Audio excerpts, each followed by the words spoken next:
Good morning. Welcome to Unity Longmont Spiritual Center on this beautiful day, the 9th of August, 2020. We are blessed to have Bobbie Wilson as our speaker today and Christina Hildebrandty as our musician. So let us begin with music, Christina.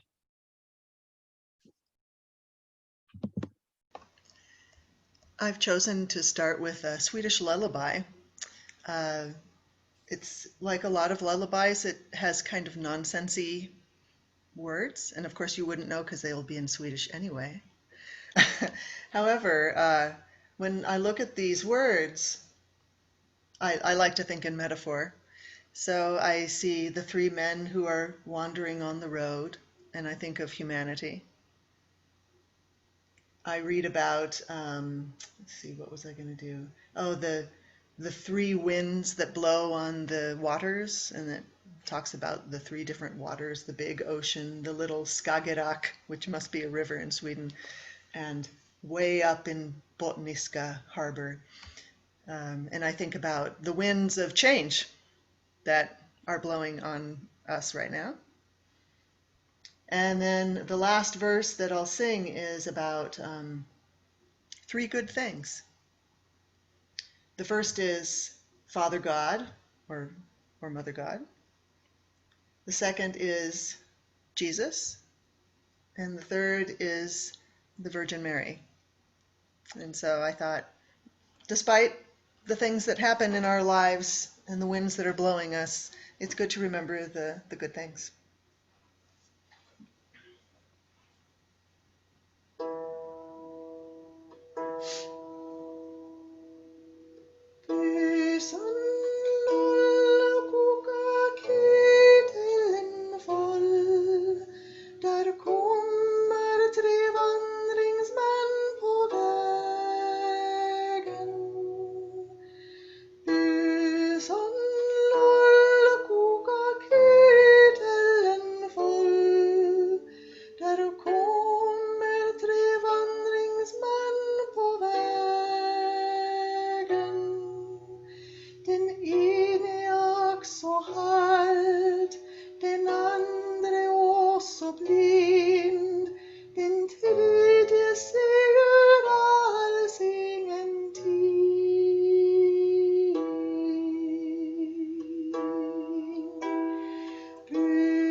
Beautiful, Christina. Thank you. So it's at this time we'll go into prayer by taking a breath together. Beloved presence, Hildegard of Bingham reminded us, if we want to know you, if we want to know the external world at all, we must go inside to understand ourselves, for we are all a part of the whole. And so we thank you for the tools and the opportunity to slow down, to go within, to experience you and all that is sacred and beloved. We appreciate the time to do that together today, and so it is. And another piece of music from Christina.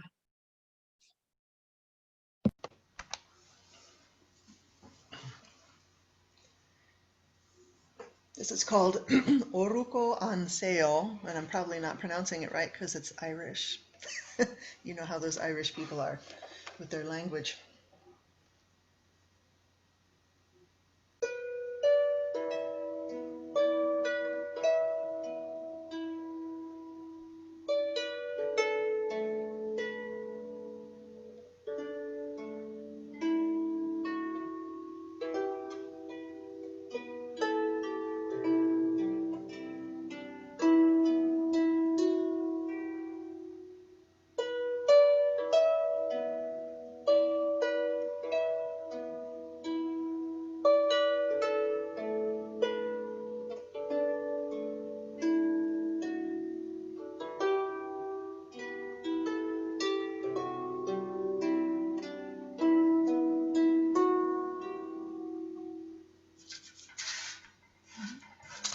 All right, gotta get my music in order here.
Thank you, Christina.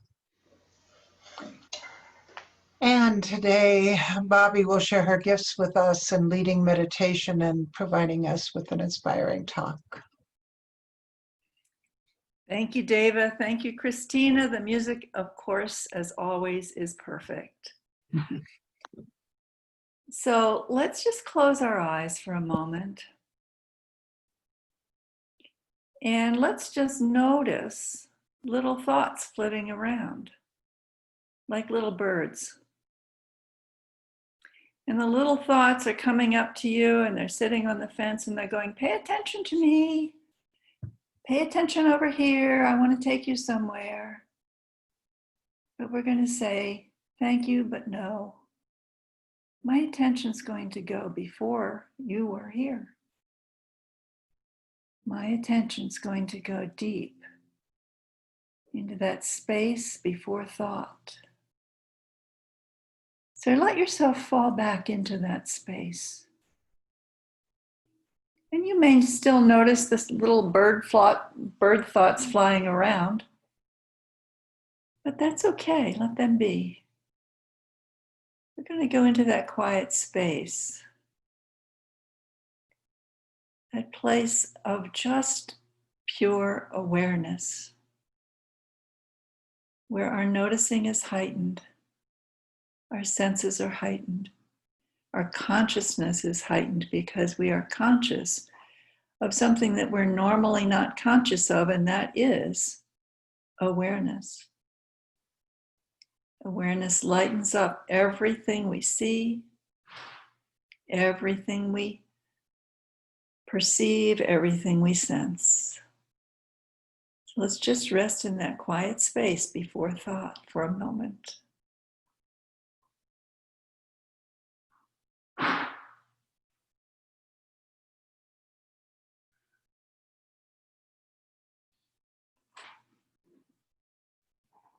And while you're there, I'm going to go shut the door to shut out the sound.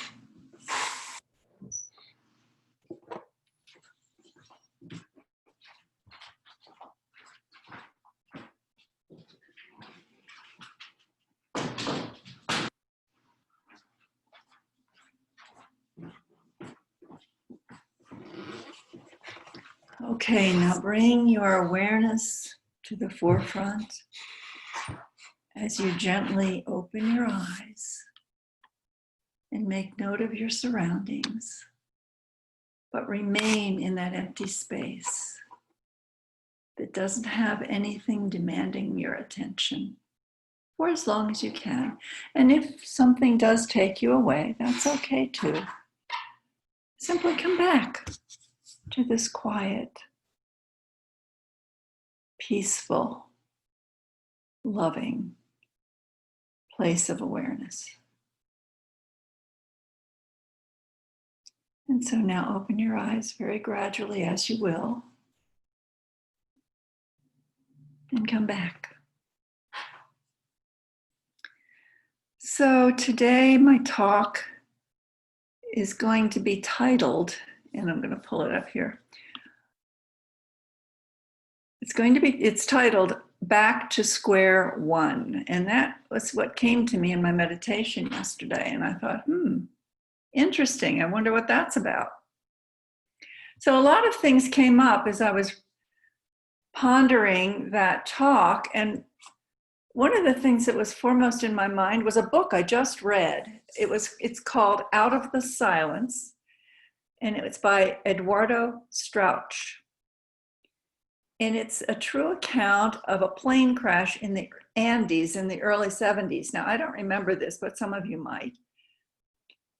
They were mostly members of the Uruguayan rugby team aboard the small plane, and it included the author, Eduardo Strauch. And the plane crashed high on a mountain in a cold, foreboding area. Many died in the crash and several died subsequent to the crash. But there were 16 survivors who were rescued after 72 days on the mountain. And the following is a passage from that book that I'd like to read to you. And I quote, "On one of those nights of helpless waiting, I dared to leave the shelter of the fuselage to urinate outside. The unimaginable cold was like 1,000 knives cutting into my skin. I knew that the slightest delay outside in those conditions would be very reckless, but I couldn't help pausing for a few seconds before the beauty of the sky, shining with more stars than I had ever seen before. I recognized constellations that would peek out some nights through the hazy sky above the city where I had grown up. Now I saw them glittering in all their glory like immeasurable, brilliant pinpoints, marking the depth of the sky against which the silhouette of the mountain was outlined. It was just there, this mountain, imposing and enigmatic. The twinkling glimmer of the stars fluttered over its contours dazzlingly.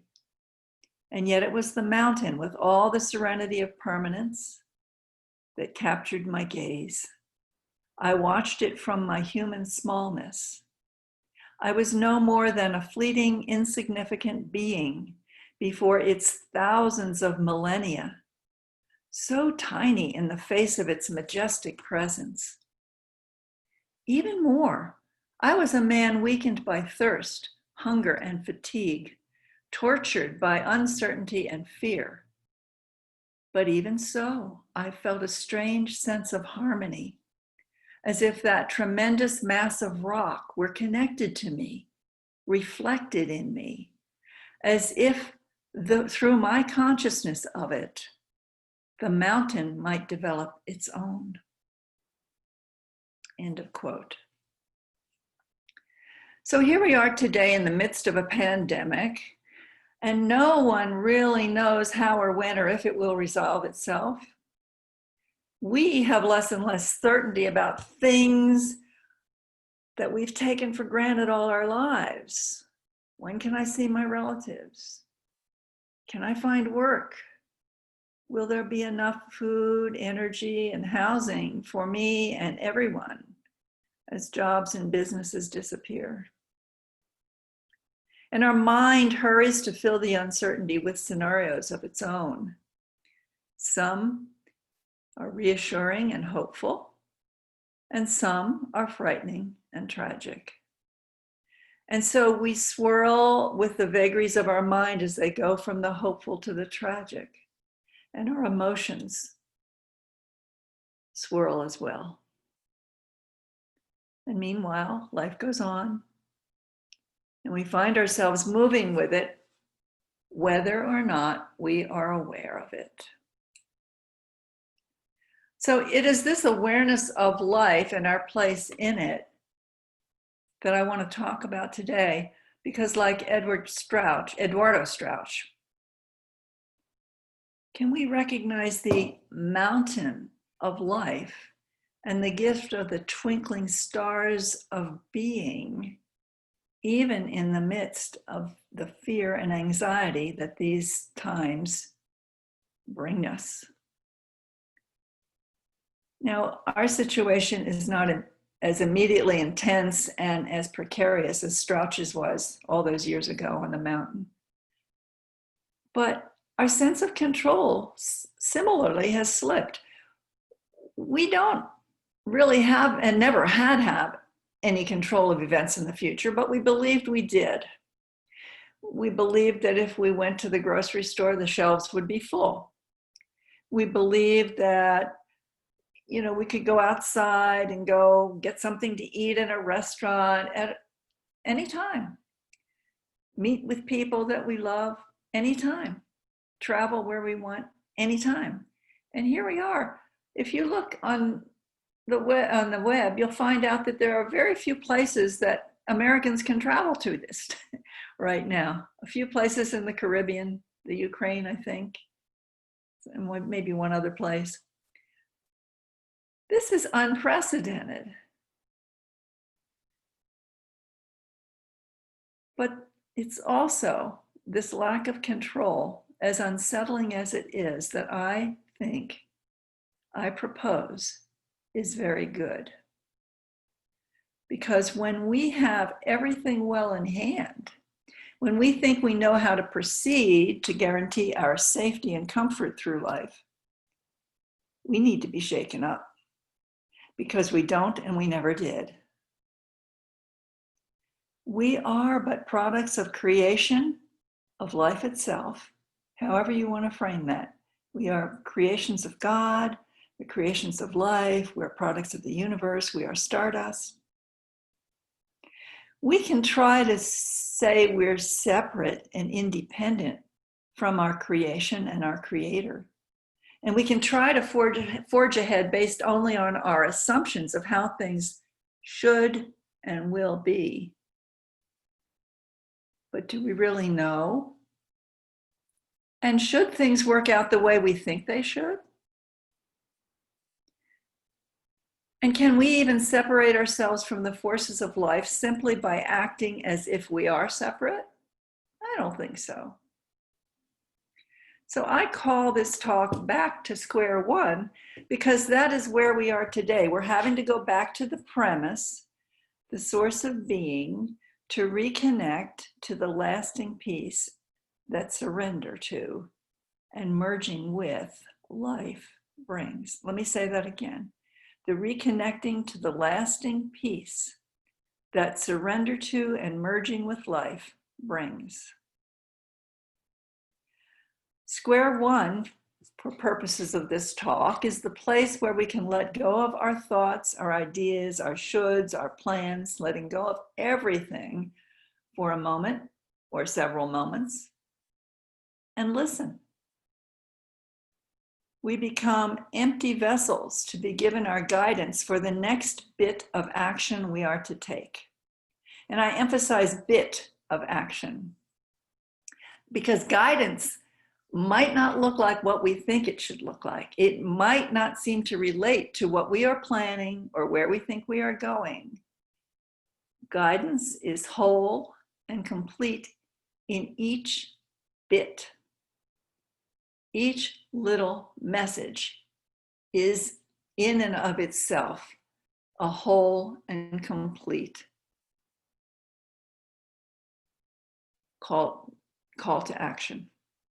So even if that action is go get a drink of water, it's whole and complete. We simply listen and move according to that bit of guidance.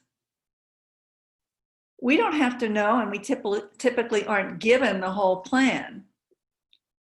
We don't know how our bits of action fit in with the rest of the world. Guidance, in my experience, is given on a need-to-know basis.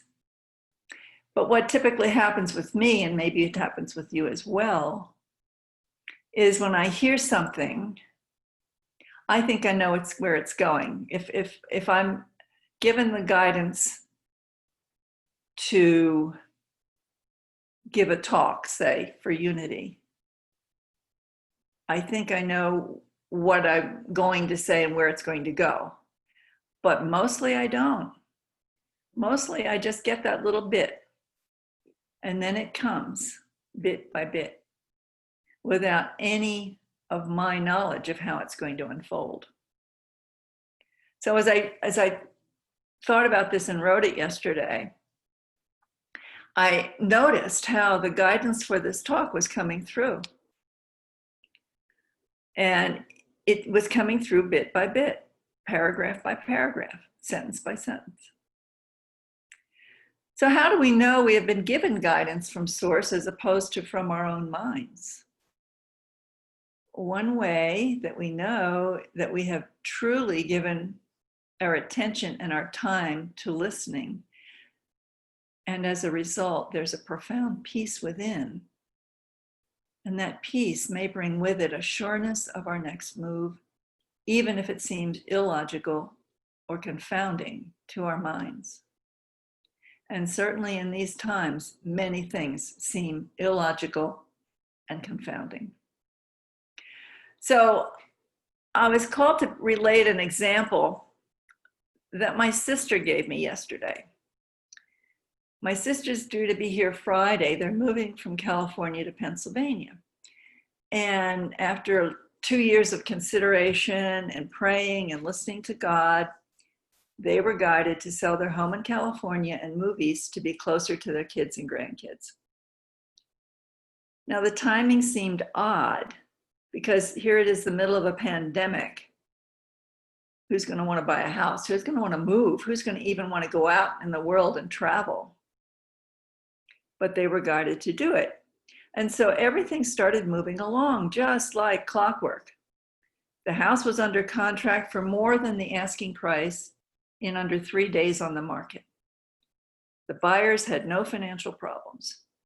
The house appraised at more than the market price, and there are no contingencies.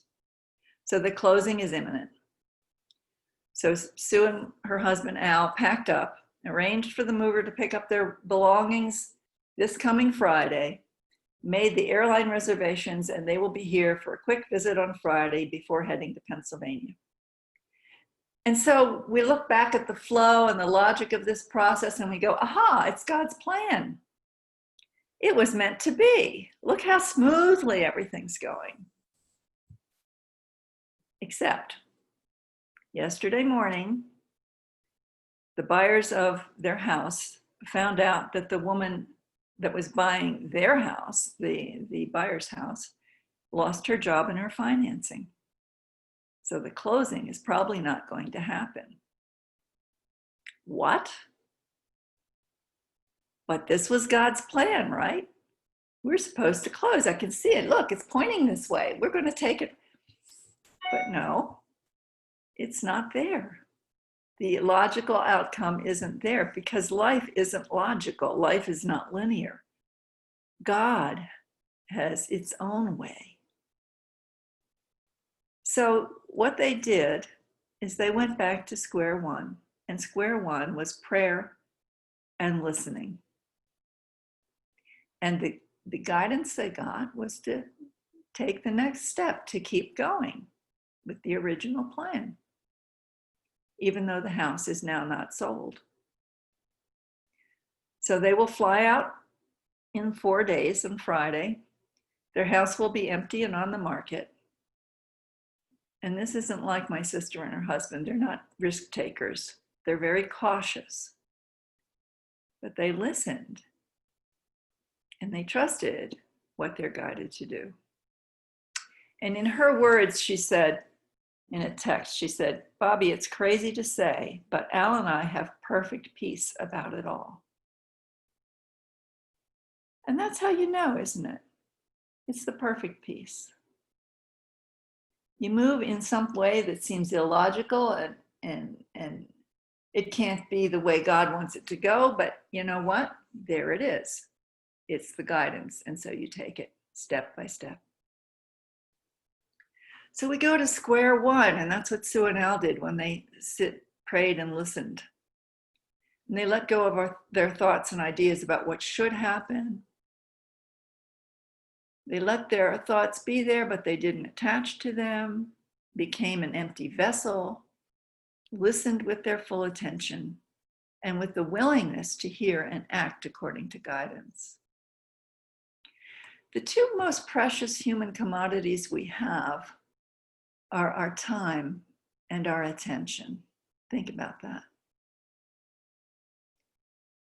How often do we think about the wholeness of who we are?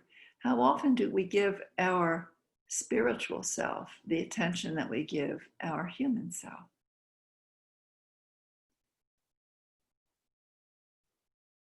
And we can't expect to be guided if we're not willing to go to that place where the guidance is heard, to that quietness of awareness.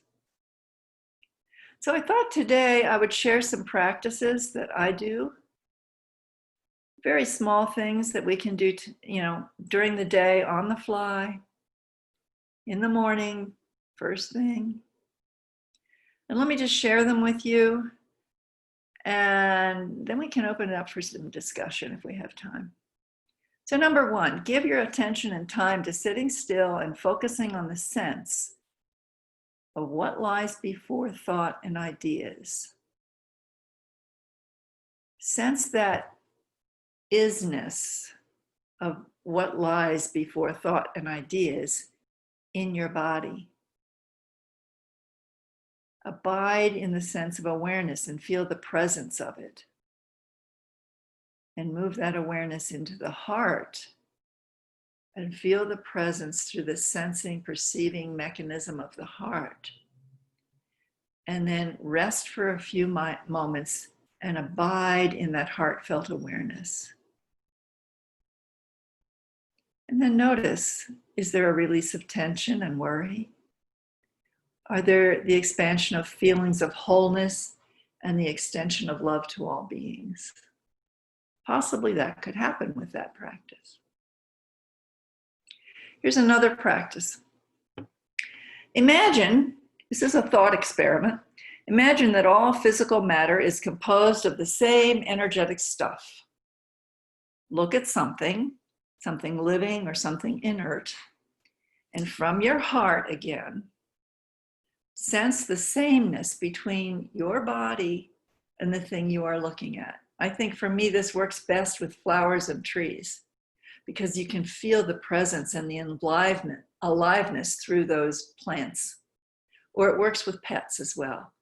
You can feel the presence, and it envelops you and the object you're looking at.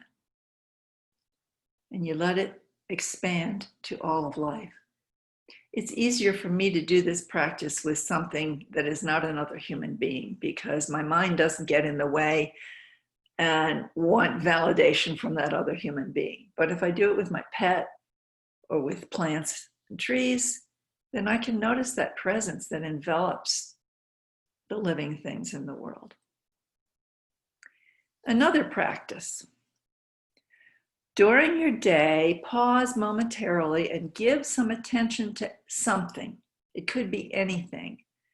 Another person, a pet, even a piece of furniture. Let your attention and time be on this item for a few moments. Let your awareness of it inform you about it. It will be offering you something. Feel what that offering is. Be in that state of awareness where you're open to receiving what it is. That item that is made of the same stuff you're made of. That item is communicating to you. The essence of you is communicating with the essence of that item. And if these are too esoteric and too, not of the moment for you, try this one. Just treat yourself as someone you care deeply about. That's an eye-opener. Not as easy to do as you think it might be. Treat yourself as someone you care deeply about. So if you find yourself running around with a frown on your face, just go, how am I treating myself? Is it me? Am I judging myself? Am I giving myself what I need? Am I sitting in the awareness that I am not just a body, but I am also a wonderful, powerful being of light, a presence, a part of that which I am created of? And finally, if none of those are resonating with you, try the one that came to me in my meditation this morning when I was sitting there all tense and grumpy. And I got one word: smile. And I did. And the whole world changed. So try that one on. Easy enough.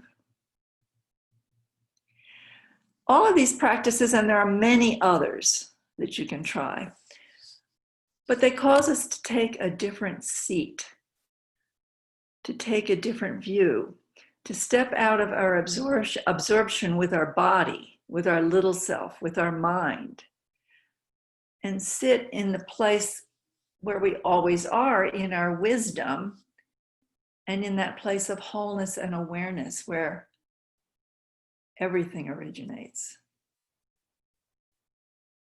The place where all thought and action are manifested. And from that seat, we are home. That is our home. And each of these practices and many other similar ones can open us to the awareness of life and our connection to and dependence upon it, and help us to become comfortable with uncertainty and unpredictability, just like Edward Strauch did on that mountain. When he thought he will die and there was no help, but yet he could see his magnificence and the magnificence of the world around him and his part in it. So these practices help us to see that we are supported and flowing with life no matter what life gives to us. We are part of life and its movements. It is both larger than we can comprehend, and paradoxically, it's evidence of our own immense largeness, our magnificence as life itself.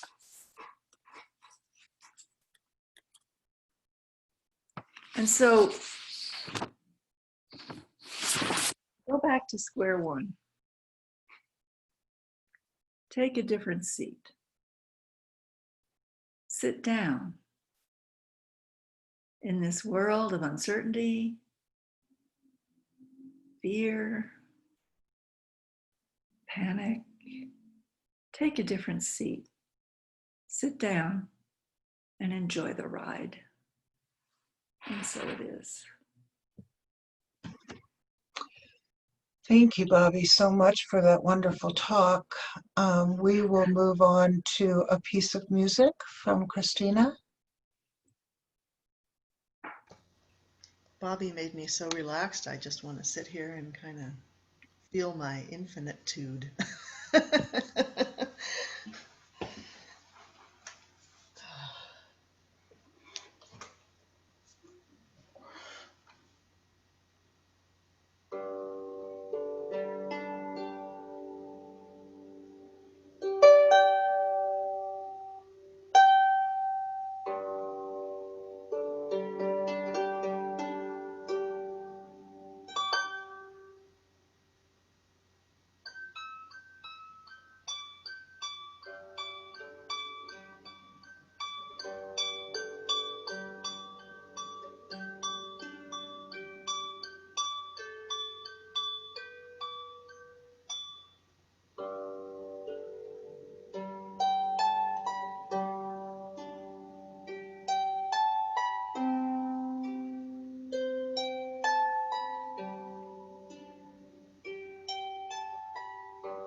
Thank you, Christina. Beautiful.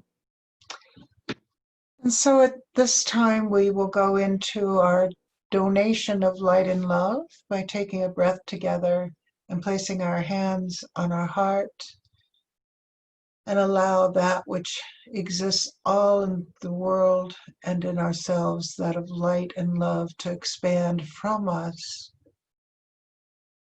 as large as it wishes to grow.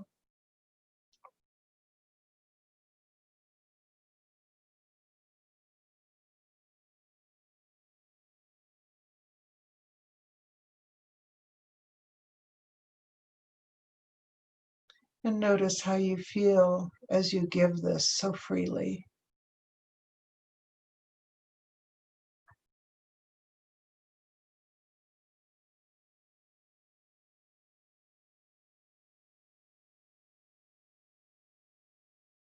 And so it is. And we will end with one more piece of music, Christina. Thank you.